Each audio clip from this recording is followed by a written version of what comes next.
وَمَا خَلَقْتُ الْجِنَّ وَالْإِنسَ إِلَّا لِيَعْبُدُونَ، ہم نے جنوں اور انسانوں کو صرف اس لیے پیدا کیا تاکہ وہ میری ہی عبادت کریں، میری ہی پرستش کریں، میری ہی پوجا کریں۔ اصلی مقصد سے جوڑ دیجیے۔ اب عبادت کا مفہوم بہت وسیع ہے۔ اب آپ یہ نہ سمجھیں کہ صرف نماز پڑھنا ہی عبادت ہے۔ اب ہم جب دیکھیں گے کہ میرے پڑوس میں آدمی بھوکا ہے، وہ سویا نہیں ہے، بھوک کی وجہ سے بلبلا رہا ہے، تو اب آپ تہجد کی نماز نہیں پڑھیں گے، کیونکہ امام کائنات نے فرمایا، اللہ کے رسول نے فرمایا کہ اللہ کی قسم وہ مومن نہیں، اللہ کی قسم وہ مومن نہیں، اللہ کی قسم وہ مومن نہیں جو خود تو پیٹ بھر کے کھانا کھا لے اور اس کا پڑوسی بھوکا سو جائے۔ اب پڑوسی بھوکا سو رہا ہے، اس کی فکر آپ کے اوپر، آپ کی ذمہ داری ہے۔ اگر وہ بھوکا سو گیا اور آپ تہجد میں پڑے رہے، سجدوں پہ سجدے ٹھوکتے رہے، تو آپ کی عبادت بیکار ہے، کیونکہ اب عبادت اس کی ضرورت نہیں تھی، اس بھوکے پڑوسی کا پیٹ بھرنے کی ضرورت عبادت تھی۔ آپ نے اس عبادت سے منہ موڑا، یہ عبادت کر رہے ہیں وہ عبادت۔ اس وقت آپ کو عبادت یہ کرنی تھی کہ اس پڑوسی کا پیٹ پالنا تھا، اپنے گھر میں کھانے میں شوربہ بڑھا کر اس کو پہنچانا تھا، اس کے بچوں کو کھلانا اور پلانا تھا۔ ہم اس عبادت سے نہیں جڑے ہیں میرے بھائیوں۔ جب ہم اس عبادت سے نہیں جڑیں گے تو دنیا میں بدامنی ہوگی۔ آج وہ بھوکا سو گیا، کل آپ کے اوپر بھی ایسے حالات آ سکتے ہیں، کل آپ کے بیوی بچے بھی بھوکے سو سکتے ہیں۔ اب اسلام کہتا ہے کہ عبادت یہ ہے کہ تمہارا پڑوسی بھوکا نہ سوئے۔ عبادت یہی نہیں ہے۔ یہاں تو صورتحال ہی دوسری ہے۔ یہ آدمی اتنا زیادہ آگے کیسے بڑھ رہا ہے، پیسے میں، دولت میں؟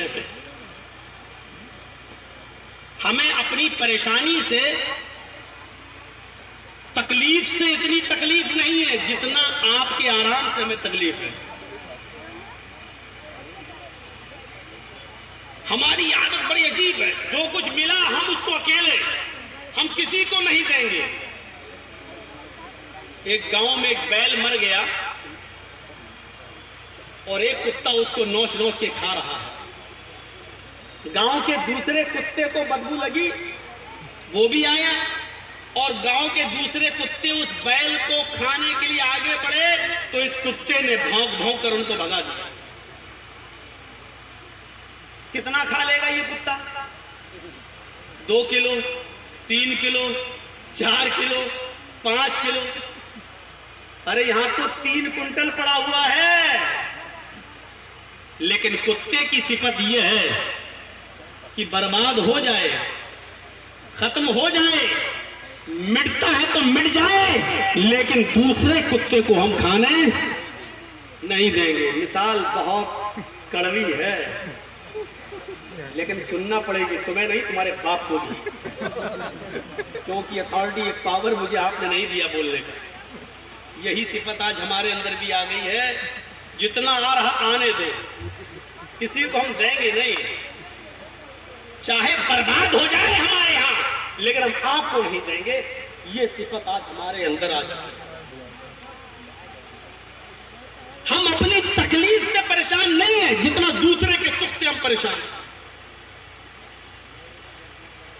سڑک پر ایک چھری پڑی ہوئی تھی، کسی قصاب نے بکری کاٹی تھی، ذبح کی تھی، اور بکری کاٹنے کے بعد وہ چھری اسی جگہ بھول گیا۔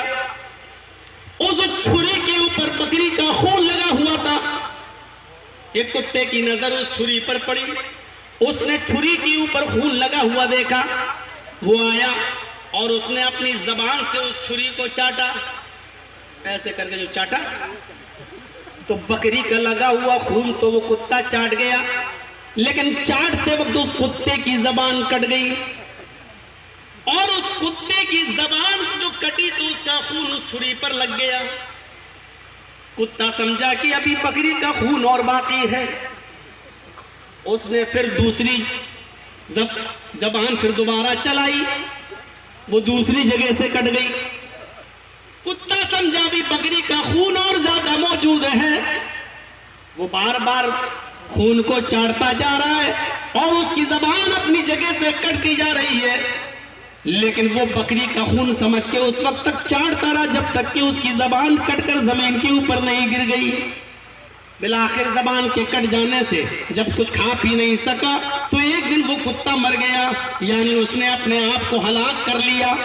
آج یہی چیز ہماری سوسائٹی، ہمارے سماج میں ہم انسانوں کے درمیان بھی آ چکی ہے۔ میرے بھائیوں، یہی چیز ہے کہ ہم دوسرے کی بھلائی دیکھ نہیں سکتے ہیں، ہم اپنے آپ کو برباد کر رہے ہیں دوسرے کو مٹانے کے چکر میں، اور اتنا برباد کر رہے ہیں، کورٹ سے لے کر کچہری سے لے کر اتنا برباد کر رہے ہیں اپنے آپ کو کہ ہمیں پتہ ہی نہیں چلتا۔ ہمارے اٹاوا کے جس نام نہاد مولوی نے ہمیں جھوٹے الزام میں پھنسایا، اس نے مجھے سزا تک دلوائی، وہاں تک پہنچا، لیکن اس نے ہمیں برباد کرنے کے چکر میں اپنے آپ کو اتنا مٹایا کہ اس کی اپنی زمین بھی بک گئی، اپنی جائیداد بھی بک گئی، اپنا سب کچھ بیچ چکا ہے۔ آج وہ قبرستان کی زمینوں پر ناجائز قبضے کرنے کی نوبت اس کی آ گئی، اس کا کاروبار بند ہو گیا۔ میرے بھائیوں، یہ کہتے ہیں کہ اور جس کو مٹانا چاہ رہا تھا اس کو دیکھو، وہ جیل کے باہر جب آتا ہے تو 2-2,5-3 ہزار آدمی اس کا سواگت کر رہے ہیں جیل کے دروازے پر، اور دوسرے ہی دن سے اس کا پروگرام شروع ہو جاتا ہے۔ میرے پیارے ساتھیوں، عزت و ذلت کا مالک دنیا میں کوئی انسان نہیں ہے، عزت و ذلت کا مالک اوپر والا ہے۔ وَتُعِزُّ مَن تَشَاءُ وَتُذِلُّ مَن تَشَاءُ، تم جس کو چاہو عزت دو، یہ نہیں، اللہ جس کو چاہے عزت دے، جس کو چاہے ذلت دے۔ عزت و ذلت کا مالک اللہ ہے، ہم اور آپ نہیں ہے۔ اس لیے یہ تصور اپنے دماغ سے نکالیے، عبادت کا مفہوم بڑا وسیع ہے، ہم لوگوں کو ان کے اصلی مقصد سے جوڑ دیں، یہی عبادت۔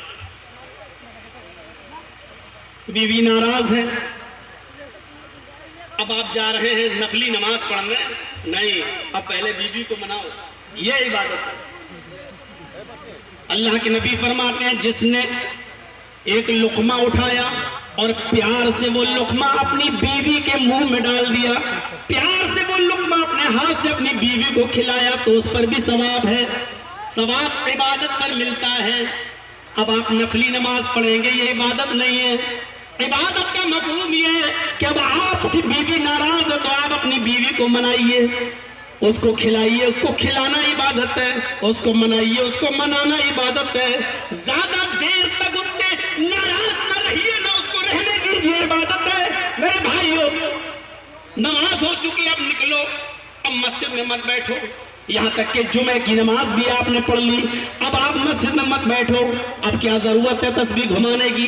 اب کیا ضرورت ہے عصر تک اس مسجد میں بیٹھنے کی؟ اب کیا ضرورت ہے اللہ اللہ کرنے کی؟ تم نے نماز پڑھ لی، اب نکلو، غریب انسان اپنی بیوی اور بچوں کے لیے محنت کرو، ان کے لیے کماؤ، یہ عبادت ہے۔ فَإِذَا قُضِيَتِ الصَّلَاةُ فَانْتَشِرُوا فِي الْأَرْضِ، جب جمعہ کی نماز مکمل کر لو، پوری کر لو، تو اب مسجد میں مت بیٹھے رہو، مسجد سے باہر نکلو۔ فَانْتَشِرُوا فِي الْأَرْضِ، زمین میں پھیل جاؤ۔ وَابْتَغُوا مِنْ فَضْلِ اللَّهِ، اللہ نے جو رزق اتارا ہے، اللہ نے جو روزی اتاری ہے، اس کو تلاش کرو، اپنے بیوی بچوں کے لیے محنت کرو، ان کو کھلاؤ پلاؤ، پالو پوسو، اور ان کی اچھی تعلیم و تربیت کرو، یہی تو عبادت ہے۔ ہم نے عبادت کا مفہوم یہ سمجھ لیا، صبح اٹھو اور شام تک اللہ کرتے رہو، اور شام کو جب کوئی پوچھے کھانا کہاں سے آئے گا تو محلے والوں کے اوپر بوجھ بن جاؤ کہ وہ لوگ کھلائیں گے اور پلائیں گے۔ ہم نے عبادت کا مفہوم یہ سمجھ رکھا ہے، یہ عبادت کا مفہوم نہیں ہے۔ ہم نے لوگوں کو اصلی مقصد سے دور کر دیا ہے۔ ہم اللہ کی عبادت سے لوگوں کو جوڑ دیں، امن و امان پیدا ہو جائے گا، امن و امان پیدا ہو جائے گا، سکون ہی سکون پیدا ہو جائے گا۔ وَمَا خَلَقْتُ الْجِنَّ وَالْإِنسَ إِلَّا لِيَعْبُدُونَ، ہم نے جن اور انسانوں کو صرف اس لیے پیدا کیا ہے تاکہ وہ میری ہی عبادت کریں۔ ایک چیز ہوتی ہے عبد، بندہ، ایک چیز ہوتی ہے عبادت، بندگی، ایک چیز ہوتی ہے عابد، عبادت کرنے والا، اور ایک چیز ہوتی ہے معبود، جس کی عبادت کی جائے۔ دیکھ رہے ہیں عبد، ہم اور آپ کون ہیں؟ عبد، اللہ کے بندے، نماز پڑھ رہے ہیں، روزہ رکھ رہے ہیں، بیوی کو اپنے ہاتھ سے کھانا کھلا رہے ہیں، یہ کیا ہے؟ عبادت، بندگی۔ ہم جو کر رہے ہیں اپنے ہاتھ سے، ہم کون ہوئے؟ عابد، عبادت کرنے والے. اور یہ عبادت ہم جس کے لیے کر رہے ہیں وہ کون ہے؟ معبود، جس کی عبادت کی جائے. ایک عابد میں اور معبود میں بڑا گہرا ربط ہونا چاہیے. ہم عبد کے معنی غلام، ہم اللہ کے غلام ہیں، نوکر نہیں، سروینٹ نہیں ہے. نوکر کیا ہوتا ہے؟ جرجی صاحب نے ایک مدرسہ کھولا، ایک اسکول کھولا، آپ اس مدرسے میں ٹیچر ہیں. آپ صبح آئیں گے 7 بجے اور 12 بجے چھٹی. 7 بجے سے لے کر 12 بجے تک آپ ہمارے یہاں سروس کر رہے ہیں، آپ ہمارے سروینٹ ہیں، لیکن غلام نہیں ہیں. ہم نے آپ کو خریدا نہیں ہے. 12 بجے کے بعد بھی آپ آئیے، 1 بجے بھی آئیے، رات میں بھی آئیے، نہیں، کیونکہ ہم نے آپ کو خریدا نہیں ہے. سروینٹ میں اور غلام میں فرق ہوتا ہے. غلام اس کو کہتے ہیں جس کو خریدا گیا. عرب کے اندر پہلے غلام بیچے جاتے تھے اور خریدے جاتے تھے. جب ہم نے کسی کو قیمت دے کر خرید لیا تو وہ ہمارا نوکر نہیں ہے. ہمیں رات کے 12 بجے بھی اٹھانا پڑے گا تو اس کو اٹھنا پڑے گا. ہمیں رات کے 2 بجے بھی اس سے کام لینا ہے تو ہم اس سے کام لیں گے، کیونکہ ہم نے اس کو خریدا ہے. وہ ہمارا غلام ہے، نوکر نہیں. اللہ رب العالمین نے فرمایا تم میرے بندے ہو، میرے غلام ہو، نوکر نہیں. تم اتنی ڈیوٹی دینے کے بعد فری نہیں ہو جاؤ گے. صبح فجر میں اٹھے، نماز پڑھی اور گھر میں چلے گئے، نہیں. جب ہم چاہیں گے تم ہمارے غلام ہو. ہم نے اپنی جنت کے بدلے تمہیں خرید لیا ہے. ہم تمہاری جانیں بھی جب مانگیں گے تو تمہیں دینا پڑے گا. تمہارا مال جب ہم مانگیں گے تب تمہیں ہمیں دینا پڑے گا. ہم نے تمہیں جنت کے بدلے میں خرید لیا. تمہاری جانوں کو بھی تمہیں بھی ہم نے خرید لیا. تم ہمارے غلام ہو، تم ہمارے نوکر نہیں ہو کہ ڈیوٹی نبھائی اور چل دیے. نہیں، جب بھی ضرورت ہوگی، جب بھی اسلام کو ضرورت ہوگی، شریعت کو ضرورت ہوگی، تمہیں اپنی جان اور اپنا مال لے کر حاضر ہونا پڑے گا. تم ہمارے نوکر نہیں ہو، ہمارے غلام ہو. بہت سی باتیں ایسی ہوتی ہیں جو سمجھ میں نہیں آتی ہیں، لیکن ہمیں ماننا پڑے گا. اس کی وجہ کیا ہے؟ کیونکہ یہ اللہ ہی جانتا ہے. محمود بادشاہ تھا اور اس کا غلام تھا ایاز. سنا ہے نا؟ محمود و ایاز ایک ہی صف میں کھڑے ہو گئے. محمود و ایاز، نہ کوئی بندہ رہا نہ کوئی بندہ نواز. محمود و ایاز کا ایک قصہ بڑا زبردست ہے. اس کے اور بھی غلام تھے محمود کے. ان غلاموں نے شکایت کی محمود سے کہ آپ جتنا پیار، جتنی چاہت، جتنا لگاؤ آپ کا ان سے ہے، ایاز سے، اتنا آپ دوسرے غلاموں کو تو اہمیت نہیں دیتے ہو. کیا وجہ ہے؟ اے محمود، ہم بھی تو آپ کے غلام ہیں، اور بھی 15-20 جو لوگ ہیں وہ آپ کے غلام ہیں، لیکن اتنا پیار، اتنی محبت آپ ہمیں نہیں کرتے ہو جتنا آپ ایاز سے کرتے ہو. اس کی وجہ کیا ہے؟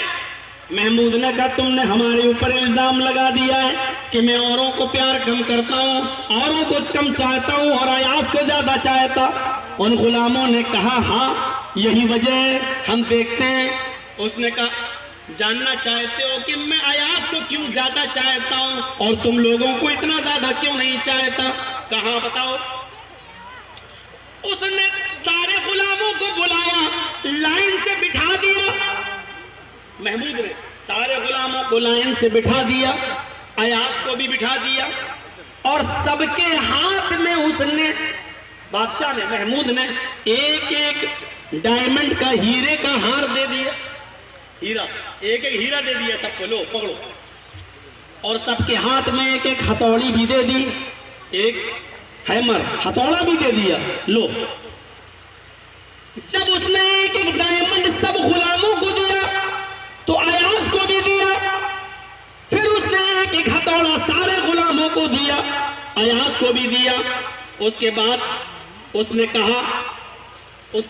نے کہا سب لوگوں کو ہتھوڑا مل گیا، ہاں. ڈائمنڈ مل گیا، ہاں.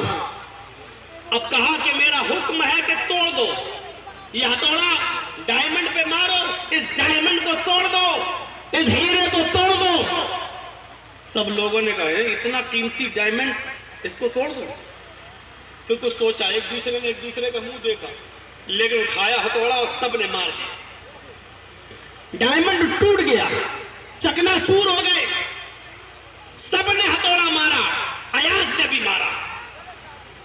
اب محمود نے ایک ایک غلام کو بلایا، ادھر آؤ، تم نے ڈائمنڈ کیوں توڑا؟ غور کرو۔ محمود نے کہا ہے یہ ڈائمنڈ کیوں توڑ دیا؟ وہ کہتا غلام ارے صاحب آپ ہی نے تو حکم دیا تھا، ہم نے توڑ دیا۔ دوسرے کو بلایا، ادھر آؤ، تم نے ڈائمنڈ کیوں توڑا؟ ارے بادشاہ سلامت میرے کانوں نے آپ کا حکم سنا، میں نے توڑ دیا۔ تیسرے سے پوچھا تم نے کیوں توڑا؟ اس نے کہا صاحب ڈائمنڈ کی قیمت آپ کے حکم سے بڑی نہیں تھی، آپ کے حکم کے آگے ڈائمنڈ کیا بیچتا ہے؟ آپ نے حکم دیا اور ہم نے آپ کے حکم کو مان لیا اور توڑ دیا۔ سب لوگوں نے یہی جواب دیا۔ جب ایاز کی باری آئی، ایاز ادھر آؤ، ڈائمنڈ تو تم نے بھی توڑا، ہتھوڑا تو تم نے بھی مارا، تم نے اس ڈائمنڈ کو کیوں توڑا؟ تو ایاز نے اتنا خوبصورت جواب دیا تمام لوگوں کے سامنے، تمام غلاموں کے سامنے۔ ایاز نے کہا بادشاہ سلامت آپ نے حکم دیا کہ توڑ دو، میں نے اپنے کانوں سے سنا توڑ دو، میں نے عقل میں آپ کا حکم کو اپنی عقل میں دوڑایا، پھر میں نے سوچا کہ توڑوں یا نہ توڑوں۔ اے بادشاہ سلامت یہ میری عقل کا ناقص قصور ہے، یہ میری ناقص عقل کا قصور ہے، یہ میری ناقص عقل کا قصور ہے کہ میں آپ کے حکم کو سمجھ نہیں سکا، میں آپ کی بات کو سمجھ نہیں سکا، یہ میرے دماغ کا قصور ہے، اور میں نے اپنے دماغ میں جو بہتر سمجھا میں نے اس ہتھوڑے کو مار دیا اور توڑ دیا۔ مجھے معاف کر دیجئے کہ میں آپ کی بات کو سمجھ نہیں سکا، آپ کے حکم کا معنی اور مطلب سمجھ نہیں سکا، یہ میری عقل کا قصور ہے کہ میں نے آپ کے حکم کو صحیح سے سمجھا نہیں اور میں نے توڑ دیا۔ محمود ہنسنے لگا اور کہنے لگا اے میرے غلاموں دیکھو میں نے ہی ڈائمنڈ توڑنے کا حکم دیا، تمہیں بھی دیا، ان کو بھی دیا، سب کو دیا، اور تم سب نے ڈائمنڈ توڑا، لیکن جب پوچھا کہ ڈائمنڈ تم نے کیوں توڑا تو تم نے سب نے مل کر میرا نام لگا دیا، آپ کا حکم تھا توڑ دیا، آپ کا حکم تھا توڑ دیا، آپ نے حکم دیا توڑ دیا۔ یہی جواب جب میں نے ایاز سے معلوم کیا تو ایاز نے سارا قصور اپنی عقل کو دے دیا اور کیا کہا یہ میری عقل کا قصور ہے کہ میں آپ کی بات کو سمجھ نہیں پایا، یعنی اس نے میرے اوپر کوئی الزام عائد نہیں ہونے دیا، اس نے میرے اوپر کوئی الزام نہیں لگنے دیا۔ اب بتاؤ میں ایاز کو کیوں پیار نہ کروں، ایاز سے میں محبت کیوں نہ کروں؟ ایک اللہ کے سچے بندے کا کام یہی ہوتا ہے کہ اگر وہ غلط راستے پہ چلا جائے، اگر وہ شراب پینے لگے، جوا کھیلنے لگے، زنا کرنے لگے، میرے بھائیوں جبکہ حدیث یہی ہے کہ من یہدہ اللہ فلا مضل لہ ومن یضلل فلا ہادی لہ، اللہ جس کو ہدایت دے دے اس کو کوئی گمراہ نہیں کر سکتا، اور جس کو گمراہ کر دے اس کو کوئی ہدایت نہیں دے سکتا۔ ہدایت دینے والا بھی اللہ، گمراہ کرنے والا بھی اللہ، لیکن ایک بندے کا صحیح معنی اور مفہوم یہ ہے کہ وہ اپنے رب کے اوپر الزام نہ آنے دے۔ اگر شراب پینے لگا ہے، جوا کھیلنے لگا ہے، زناکاری کی طرف بڑھ گیا ہے، اور اس سے پوچھا جائے کہ تم ایسا کیوں کر رہے ہو، تو وہ یہ نہ کہے کہ میرے رب نے ہی مجھے ہدایت نہیں دی ہے، میرے رب نے مجھے گمراہ کر دیا، بلکہ ان ساری چیزوں کا الزام وہ شیطان پر لگا دے اور یہ کہے کہ میں کیا کروں، کوشش تو کرتا ہوں لیکن شیطان بہکا دیتا ہے، شیطان میری عقل پر حاوی ہے، میرے دل پر حاوی ہے، شیطان ان چیزوں کو چھوڑنا ہی نہیں دیتا ہے۔ ان گندے کاموں کی نسبت وہ میری طرف نہ کرے۔ میرے پیارے ساتھیوں، اللہ کے بندے میں، سچے بندے میں یہی نسبت ہونی چاہیے، ایک بندے کا اور اپنے معبود کے، ایک عابد کا اپنے معبود کے ساتھ یہی برتاؤ ہونا چاہیے کہ اگر وہ کوئی نیک کام کرے، اچھے کام کرے تو کہے الحمدللہ اللہ نے مجھے ہدایت دی ہے، اللہ نے مجھے نیک عمل کی سعادت سے نوازا ہے، لیکن جب وہ کوئی غلط راستے پہ چلے تو کہے کہ شیطان نے ہمیں بہکا دیا ہے، اس کی نسبت وہ اپنے رب کی طرف نہ کرے، اللہ کی طرف نہ کرے۔ تو میرے بھائیوں یہ ایک عابد اور معبود میں فرق ہوتا ہے، ہم سب اللہ کے بندے ہیں، غلام ہیں، نوکر نہیں۔ ہم جب لوگوں کو اللہ کی عبادت سے جوڑیں گے تو سن لیجیے اس میں بہت سی چیزیں آپ کو ایسی نظر آئیں گی جو آپ کی عقل میں آئیں گی اور بہت سی چیزیں ایسی ہیں جو آپ کی عقل میں نہیں آئیں گی۔ عبادت نام ہے، شریعت کے مطابق اپنے آپ کو اسلام کے اوامر و منہیات نواہی کے آگے سرنڈر کر دینے کا۔ ہماری عقل میں آئے یا نہ آئے، ہمیں اپنے آپ کو سرنڈر کرنا ہے، اسی کا نام عبادت ہے۔ کبھی کبھی ایسی باتیں ہمارے خیالات میں، ہمارے دماغ میں آئیں گی کہ جب ساری کائنات کو اللہ نے پیدا کیا تو پھر اللہ کو کس نے پیدا کیا؟ نعوذ باللہ، ایسے سوالات آئیں گے اور دوسرے لوگ آپ کو بہکائیں گے بھی اور آپ سے سوال بھی کریں گے۔ یہ کیا بات ہے کہ اسلام کے اندر ایک مرد کو 4 نکاح کی اجازت دی گئی ہے، لیکن ایک عورت اگر 4 مرد رکھنا چاہے تو اس کو اجازت کیوں نہیں ہے؟ ایسے سوالات دنیا آپ سے کرے گی۔ یہ کیا بات ہے جب ماں کے پیٹ سے کوئی بچہ پیدا ہو، اگر وہ لڑکا ہے اور پیشاب کر دیتا ہے تو اس کے پیشاب کو دھونے کی ضرورت نہیں ہے، صرف چھینٹا مارنے سے کام چلے گا۔ لیکن اگر لڑکی پیدا ہوئی ہے اور لڑکی کسی کے کپڑے پر پیشاب کر دے کسی کے جسم پر تو لڑکی کے پیشاب کو دھویا جائے گا۔ لڑکے اور لڑکی میں یہ فیصلہ، یہ فرق کیوں ہے؟ لڑکے کا پیشاب نہ دھویا جائے، لڑکی کا پیشاب دھویا جائے۔ بہت سی چیزیں ایسی ہیں جو ہمیں صرف ماننا پڑیں گی، چاہے وہ ہماری عقل میں آئیں یا نہ آئیں۔ یہی فرق ہے اسلام اور سیکولر نظام حیات۔ 2 چیزوں کو حصول علم کا ذریعہ مانتی ہے۔ حصول علم کے ذرائع آنکھ، ناک، کان، زبان، ہاتھ۔ یہ مائک ہے، ہم اندھے ہیں، ہمیں دکھ نہیں رہا ہے۔ اب ہمیں کیسے پتا چلے کہ مائک ہے؟ اب ہم ہاتھ سے چھو کے، ہاں اب پتا چل گیا، یہ علم حاصل ہو گیا ہے ہمیں کہ یہ مائک ہے۔ ہاتھ سے ہم نے علم حاصل کر لیا۔ یہ موبائل ہے، ہم نے آنکھ سے دیکھ لیا موبائل ہے، علم حاصل ہو گیا۔ موبائل کا علم ہماری آنکھ نے دیکھ لیا موبائل۔ ہم اندھے ہیں، چھو لیا نہیں، ہلو ہاں موبائل ہے۔ کان کے ذریعے ہم نے پتہ لگا لیا، کسی نے بتایا صاحب یہ موبائل ہے۔ تو حصول علم کا ذریعہ آنکھ، ناک، کان، زبان۔ یہ پانی اچھا ہے کہ خراب ہے پتہ نہیں ہے، بولا ٹھیک ہے اچھا ہے، تازہ پانی۔ یہ زبان بھی ایک ذریعہ ہے علم کے حصول کا۔ آنکھ، ناک، کان، زبان اور ہاتھ۔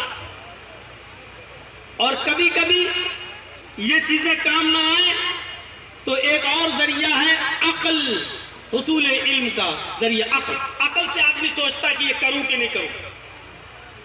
ہاتھ نہیں بتاتا، زبان نہیں بتاتا۔ اب جوا ہے، جوا کھیلنا یا نہیں کھیلنا، اب عقل سے کام لو، جوا کھیلنا صحیح ہے کہ نہیں ہے۔ تو سیکولر نظام حیات یہی کہتی کہ 2 چیزیں حصول علم کا ذریعہ ہیں، آنکھ، ناک، کان، زبان، ہاتھ، یہ ایک چیز، اور جب یہ بند ہو جائے تو عقل۔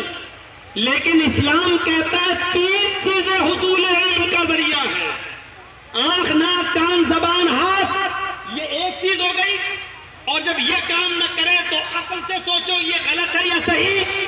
اور پھر ایک ایسا مقام آ جاتا ہے جہاں عقل کوئی فیصلہ نہیں کر پاتی ہے، عقل بھی سوچنے اور سمجھنے پر مجبور نہیں، وہ عقل بھی کام نہیں آتی ہے۔ تو وہاں پر ایک حصول علم کا ذریعہ ہے وحی الہی، وہاں ایک حصول علم کا ذریعہ ہے جبرائیل امین کی آمد، وہی حصول علم کا ایک ذریعہ ہے قرآن اور حدیث۔ یہ 3 چیزیں حصول علم کا ذریعہ ہیں۔ بلکہ میں صاف صاف یہ کہہ دوں کہ جب عقل کام کرنا بند کر دے اور عقل کسی بات کا فیصلہ نہ کرے تب تیسرا علم ہی کام آتا ہے، اور وہ ہے حصول علم کا تیسرا ذریعہ وحی الہی۔ جہاں عقل کام کرنا بند کرتی ہے اور جہاں عقل کوئی کام نہیں کر سکتی ہے، فیصلہ نہیں کر سکتی ہے، وہاں وحی الہی کا ذریعہ۔ مثلاً ساری چیزوں کو اللہ نے پیدا کیا تو پھر اللہ کو کس نے پیدا کیا؟ اب آپ اپنی عقل سے وہ سوال کر رہے ہیں جو اس عقل کے دائرے میں نہیں ہے. اب آپ جگجی صاحب اپنی آنکھ سے دیکھ رہے ہیں تو مجھے یہ دکھائی دے رہا ہے اور وہاں موٹر سائیکل لگی ہے وہ دکھائی دے رہی ہے, لیکن اس وقت علی گڑھوا میں کیا ہو رہا ہے ہمیں نہیں دکھائی دے رہا ہے. اب ہم دیکھ رہے ہیں صاحب علی گڑھوا تو ہمیں نہیں دکھائی دے رہا ہے, نوگڑھ تو ہمیں نہیں دکھائی دے رہا ہے. تو جرجی صاحب آپ اپنی آنکھ سے اب وہ کام لے رہے ہو جو آنکھ کے دائرے میں نہیں ہے. آپ اس وقت ہماری تقریر سن رہے ہیں, سنائی دے رہی ہے, لیکن اس وقت لکھنؤ کے اندر کس کے بھاشن اور کس کی تقریر اور اسپیچ ہو رہی ہے وہ آپ کو نہیں سنائی دے رہی ہے. اب آپ یہاں سے کان لگا کر لکھنؤ لگانا, مولانا صاحب لکھنؤ کی آواز تو نہیں آ رہی ہے میرے کان میں, نہیں آئے گی. کیوں؟ کیونکہ اب آپ اپنے کان سے وہ کام لے رہے ہیں جو کان کا دائرہ نہیں ہے, جو اس کے دائرے سے باہر ہے. آپ اس کی حیثیت اور اس کی طاقت سے زیادہ کام لے رہے ہیں. آنکھ دیکھتی ہے لیکن اس کا ایک دائرہ ہے, ناک سونگتی ہے لیکن اس کا ایک دائرہ ہے, اتنی دور تک کی سونگ سکتی ہے. دلی دربار میں کیا بنا ہے اس کا نہیں سن کے بتا سکتے آپ یہاں, اس کا ایک دائرہ ہے. اسی طریقے سے عقل کا کام ہے سوچنا اور غور و فکر کرنا, لیکن اس کا بھی ایک دائرہ ہے, اس کا بھی ایک دائرہ ہے. اس کو اس کے دائرے سے آگے بڑھاؤ گے اور اس پر اس سے کے دائرے سے زیادہ اس پر بوجھ ڈالو گے تو یہ عقل اس بوجھ کو برداشت نہیں کر سکتی ہے. عقل کا کام نہیں ہے اس کا جواب دینا.